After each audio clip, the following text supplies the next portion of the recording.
Bonjour à tous, je suis ravie de vous retrouver aujourd'hui. Alors cette vidéo s'adresse à vous si vous êtes bélier, si vous êtes ascendant bélier ou si vous avez votre signe lunaire en bélier. Alors on va commencer ici avec la tendance. Vous avez l'arcane 13 ici et l'ermite, deux arcanes majeurs. C'est un mois très puissant, c'est un mois très important, c'est un mois très intense pour vous. L'idée que voilà, on repart ici dans un nouveau cycle, dans votre énergie à vous, et c'est pour ça qu'on a cette intensité, je pense ici au niveau des énergies. Bon après, moi je suis pas astrologue, c'est pas ma spécialité, mais voilà, je m'y penche un petit peu, j'essaie de savoir, de comprendre. Et effectivement, on voit bien que là, voilà, pour vous en tant que bélier, on a ici donc gros changement, transformation, l'ermite ici aussi, peut-être que là, il y a aussi une transformation personnelle intérieure. Il y a vraiment cette idée d'aller chercher au fond de soi les réponses aux questions que l'on a.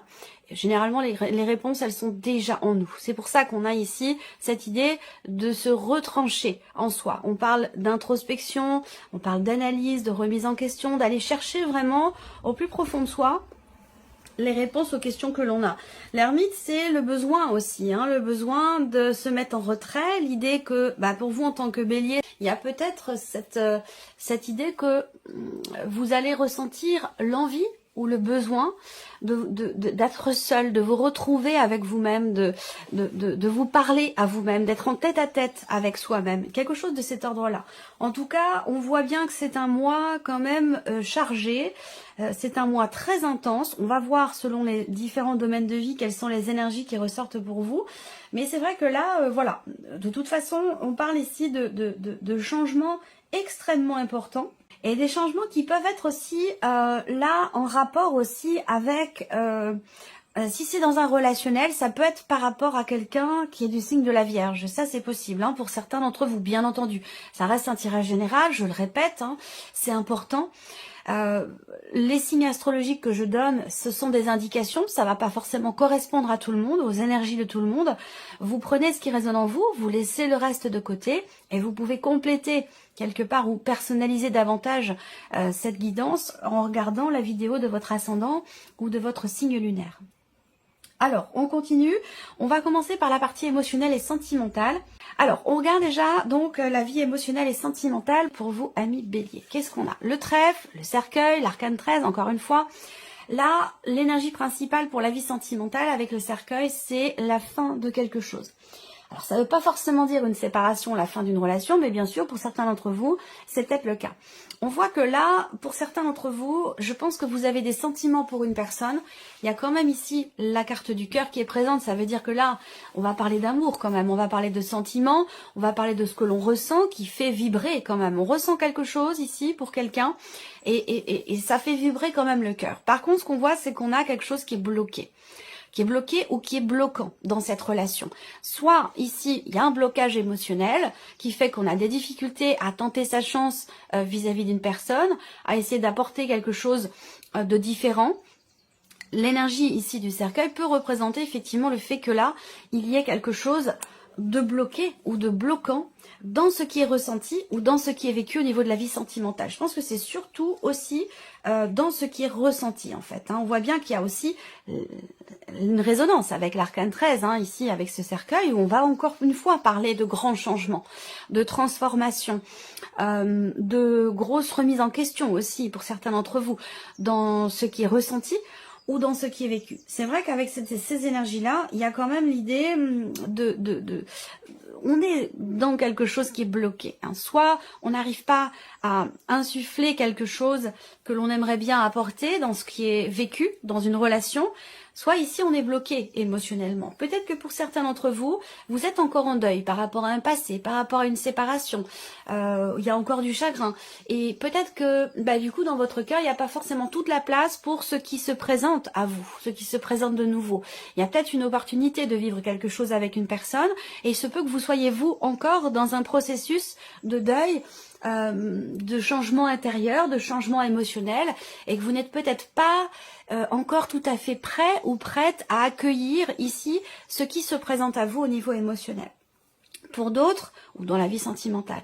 Pour d'autres, eh bien, vous êtes peut-être en cours de séparation, en cours de divorce. On a ici effectivement l'idée de la fin d'une relation, la notion de séparation. Effectivement, pour certains d'entre vous, vous êtes dans cette énergie-là. Voilà.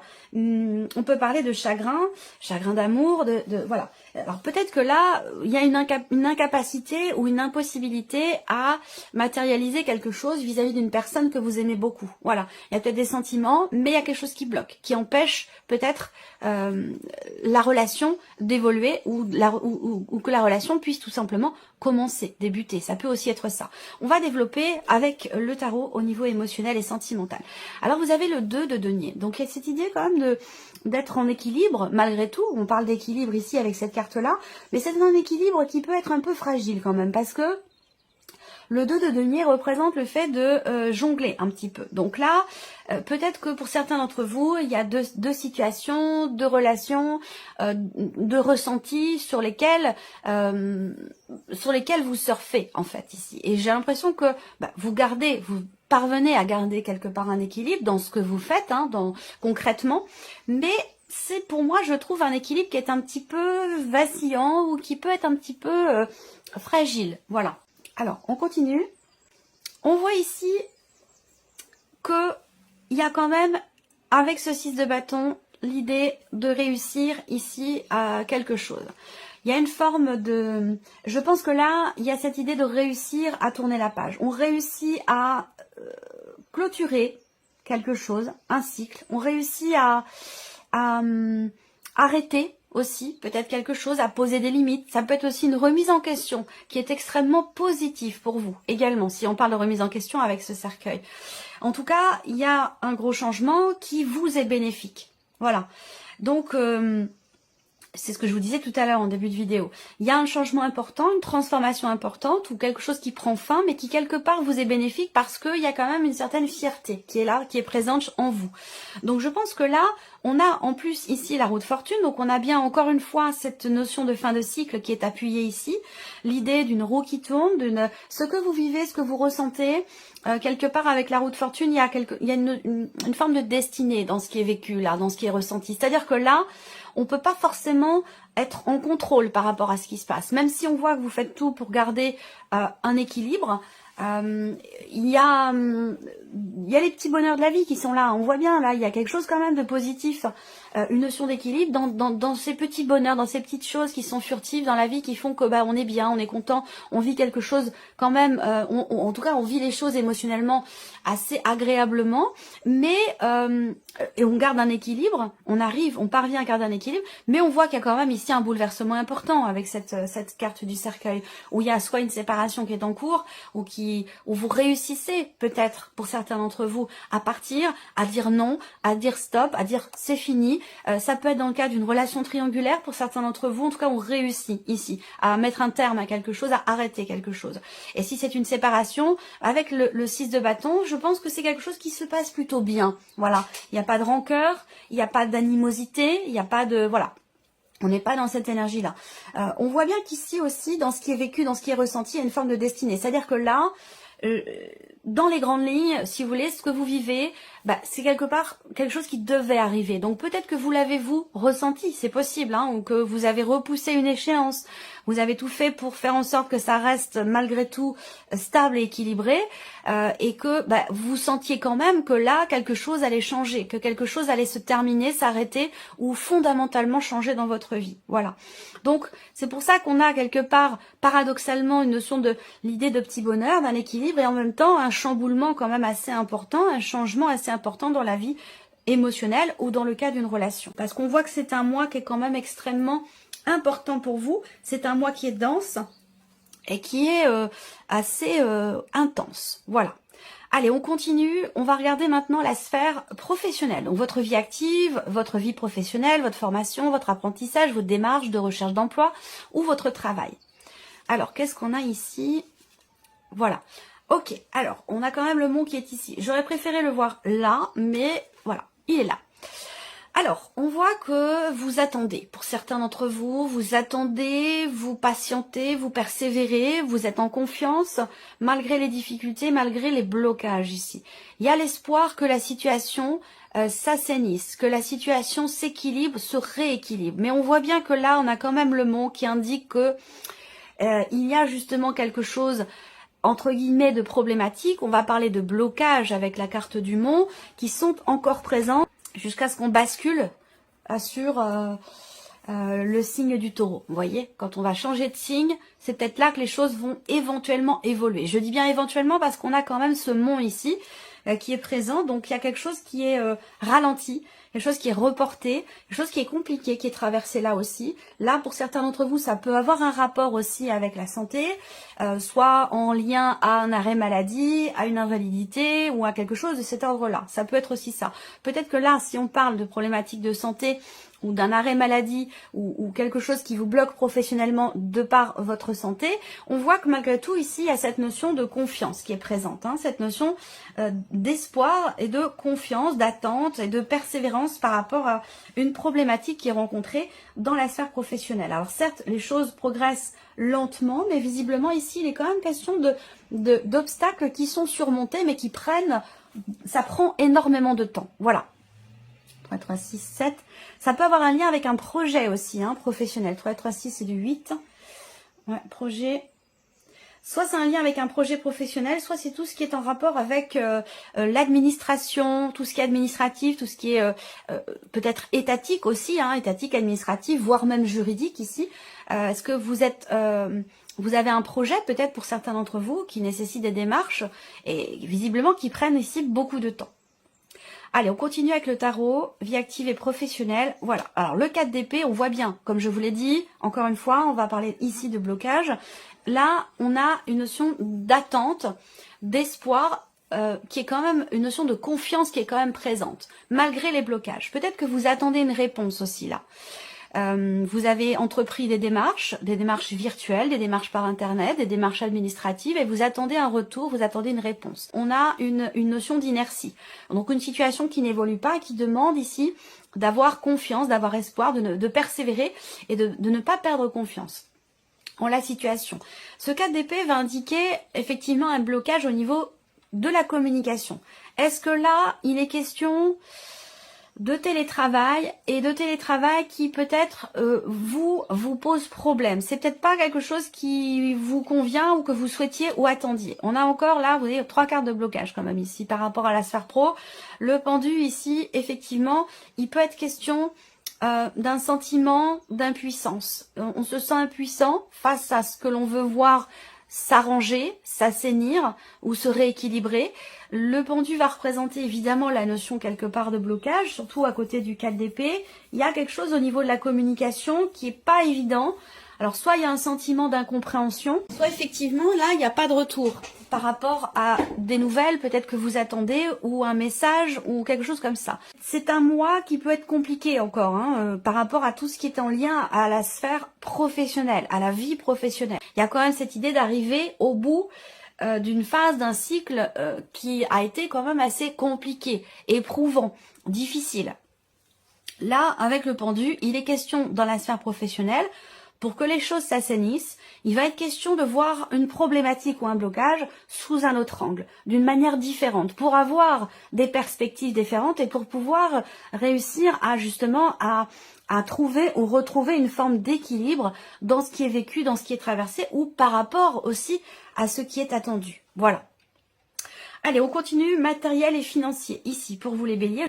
Alors, matériel et financier, qu'est-ce qu'on a? Le soleil, l'enfant et le bouquet. Donc là, il y a une satisfaction concernant de l'argent, concernant les finances, concernant un budget ou peut-être par rapport aussi à un projet, qu'il soit d'ailleurs matériel ou financier. Là, on a quelque chose ici de nouveau. Alors, soit vous avez un projet, soit ici, il y a peut-être une petite rentrée d'argent ou il y a une bonne surprise ici. Alors, c'est pas quelque chose d'énormissime forcément, mais on a ici quelque chose d'agréable, de plaisant. On a des belles énergies là. Donc, il y a peut-être... Alors, je parlerai pas forcément de déblocage. C'est pas vraiment l'idée ici. Mais en tout cas, il y a une situation qui s'éclaircit. Il y a quelque chose qui réussit en lien avec des enfants ou par rapport peut-être à un projet que vous avez. Le soleil, c'est le succès, c'est la réussite, c'est aussi des nouvelles que vous recevez, peut-être d'une situation qui est un petit peu compliquée pour vous. Ça peut avoir un rapport avec l'un de vos enfants, hein, ou quelqu'un de plus jeune que vous, mais généralement c'est par rapport aux enfants quand j'ai ces cartes-là. Il y a quelque chose qui s'éclaircit, qui est compris ou qui réussit. Soit en lien à des enfants, soit concernant un projet. Et c'est vrai qu'avec le soleil et le bouquet, c'est deux cartes que j'aime beaucoup, vraiment beaucoup voir ensemble, hormis le soleil et la clé. Mais c'est vrai que le soleil et le bouquet, voilà, pour moi, il y a une satisfaction. Il y a une bonne surprise, en fait. Voilà, une bonne surprise, quelque chose qui réussit. Une proposition qui vous est faite aussi, ça peut avoir un rapport aussi également avec, si c'est la dimension matérielle, avec un appartement ou concernant quelque chose de petit. Là, pour moi, il y a vraiment quelque chose de très positif, de très bénéfique. On va regarder avec le tarot quelles sont les énergies concernant le matériel et le financier. La grande prêtresse. Alors là, on est encore une fois dans ce qui peut toucher à l'administratif, les papiers, les documents. Là, on a une mise en lumière. Effectivement, ça vient se confirmer. Il y a une compréhension, une mise en lumière ou peut-être des documents, quelque chose qui réussit ou des nouvelles que vous recevez concernant des documents, concernant peut-être de l'administratif. Évidemment, ça a un lien avec un bien immobilier, du matériel ou l'aspect financier de votre vie. Alors, on a le 3 d'épée. Donc, ce 3 d'épée ici va représenter le fait qu'il y ait une insatisfaction là. Alors, on va voir la dernière carte. L'empereur. L'empereur qui est aussi votre énergie et qui est également au dos ici du tarot que j'ai utilisé pour les énergies principales. Qu'est-ce qu'on a? La justice. Donc voilà, là l'idée d'un mouvement, d'un changement concernant de l'argent, une situation peut-être complexe financièrement parlant, où vous ne recevez pas de nouvelles, vous attendez des nouvelles. J'ai l'impression qu'elles vont finir quand même par arriver, mais c'est quelque chose qui peut-être a tardé. Hein. Là, on voit qu'il y a l'idée d'être en peine, ou de ne pas être en peine, hein, je crois, j'ai eu peur de ne pas avoir suffisamment articulé. L'idée d'être en peine, peiné, ou insatisfait, déçu aussi peut-être, concernant un projet ou par rapport à un enfant. Malgré tout, j'ai quand même la sensation, et ça rejoint ce que je viens de vous dire avec le Normand, j'ai quand même la sensation que la situation va rentrer dans l'ordre ici. Hein, que ce soit administratif, juridique, parce que quand je regarde les cartes quand même ici, on a un aspect juridique. Alors c'est peut-être aussi par rapport à, ça peut avoir un lien avec la sphère professionnelle, puisqu'évidemment, voilà, le côté financier est tout à fait dépendant et relié finalement de l'activité, de la vie professionnelle, quelle que soit la source de vos revenus, voilà, c'est complètement relié. Donc là, on a une dimension quand même ici juridique, administrative, officielle. Ça peut être dans le cas d'une procédure aussi, hein, également. Qui peut être lié ou non à la sphère professionnelle, mais en tout cas, voilà, on a quand même ici une personne qui fait figure d'autorité, donc peut-être que là, vous apprenez quelque chose qui ne vous réjouit pas forcément, ici, de prime abord, il y a une dualité en fait ici. Je ressens une dualité concernant quelque chose de nouveau, concernant un relationnel parent-enfant, ou concernant peut-être un projet. Donc pour moi, ce que je vois, c'est qu'il y a effectivement une dualité quelque part. Il y a quelque chose qui se met en place en fait, hein, juridiquement, administrativement, donc par rapport au matériel, au financier, qui vous fait du mal. En fait, on a quelque chose de positif, voilà, mais on voit qu'émotionnellement, c'est pas forcément très très bien vécu, voilà. Donc, je sais pas, c'est quelque chose qui est positif, de bonnes nouvelles, quelque chose qui se règle. Une proposition peut-être aussi qui est faite, on voit qu'émotionnellement c'est dur, mais par contre c'est positif ce qui se passe matériellement, financièrement, mais on voit que pour vous c'est quelque chose qui peut être éprouvant émotionnellement. Voilà. Moi ce que je ressens c'est que quand même il y a quelque chose qui se cadre, qui se met en ordre sur un plan matériel ou sur un plan financier. Voilà. Allez, on termine pour vous les béliers avec la surprise ou l'inattendu. Qu'est-ce qui pourrait se passer de surprenant ou d'inattendu pour vous? Qu'est-ce qu'on a? Le fouet. Ça peut concerner une procédure, ça peut concerner la vie professionnelle, un effort que vous avez fourni, ça peut concerner aussi... Alors, surprise inattendue, vous recevez des nouvelles concernant la reconduction de quelque chose, déjà, premièrement. Deuxièmement, il peut être question ici d'une tension avec une personne, d'une dispute, d'un désaccord, d'un conflit. Là, on voit qu'il y a des mots un petit peu durs qui sont prononcés. On a un mouvement. Alors, soit ici, il y a une dispute qui vous fait vous éloigner ou qui fait s'éloigner quelqu'un par rapport à vous. Il y aura quand même des échanges à ce sujet, mais qui arriveront beaucoup plus tard. Il peut se passer 10-15 jours avant qu'il y ait un retour, une communication, après ici ce désaccord, cette dispute. Là, la surprise inattendue, c'est que aussi pour certains d'entre vous, vous vous êtes beaucoup investi dans quelque chose, vous avez fourni beaucoup d'efforts, vous avez entrepris beaucoup de démarches, et j'ai l'impression que là, ça permet que les choses bougent, et les choses vont bouger, vont avancer ici, concernant justement des démarches où des nouvelles vont finir ici par arriver. D'accord. Bon, le roi d'épée, encore une fois, ça peut représenter un patron, ça peut représenter une personne qui fait figure d'autorité, pardon. Ça peut représenter le banquier, un juge, un notaire, ou voilà, une personne assermentée de toute façon ici. Donc, vous recevez des nouvelles. Est-ce que c'est un rapport avec ce que je vous ai dit là, ici? C'est possible. Ça peut très bien être en lien, pardon, avec la sphère professionnelle. En tout cas, ici, il y a une situation qui va évoluer. Surprise inattendue. Moi, j'ai une finalité. La fin d'un cycle, la fin d'un dossier, la fin d'un chapitre où on prend une direction différente ici, soit dans un relationnel avec quelqu'un qui est d'un signe d'air, quelqu'un qui est Gémeaux, Balance ou Verseau, soit c'est dans le cadre d'une procédure. Là, il y a des nouvelles qui arrivent concernant une décision, concernant une évolution dans la tournure des événements ou par rapport à un dossier. Pour moi, il y a une notion de finalité, une situation qui va prendre une tournure différente et qui peut avoir un lien avec soit un relationnel avec quelqu'un qui est Gémeaux, Balance ou Verseau, soit dans le cas d'une procédure ici, qu'elle soit administrative, juridique, notariale aussi, ça peut être par rapport à un notaire, ou vis-à-vis de la banque. Ça peut avoir un rapport aussi avec la banque ici. Il y a peut-être quelque chose à régler ici pour pouvoir finaliser, terminer un dossier ou une situation. De toute façon, on voit que les choses vont bouger, avancer, évoluer. Ici, on a deux cartes vraiment qui représentent la notion de mouvement. Voilà, quelque chose qui avance. Voilà pour vous, amis Bélier. J'espère que ce tirage résonne en vous, que cette vidéo vous a plu. En tout cas, je vous remercie beaucoup de votre présence, de votre fidélité. Merci pour tous vos messages et puis on se retrouve très bientôt pour les prochaines vidéos. Au revoir. Au revoir.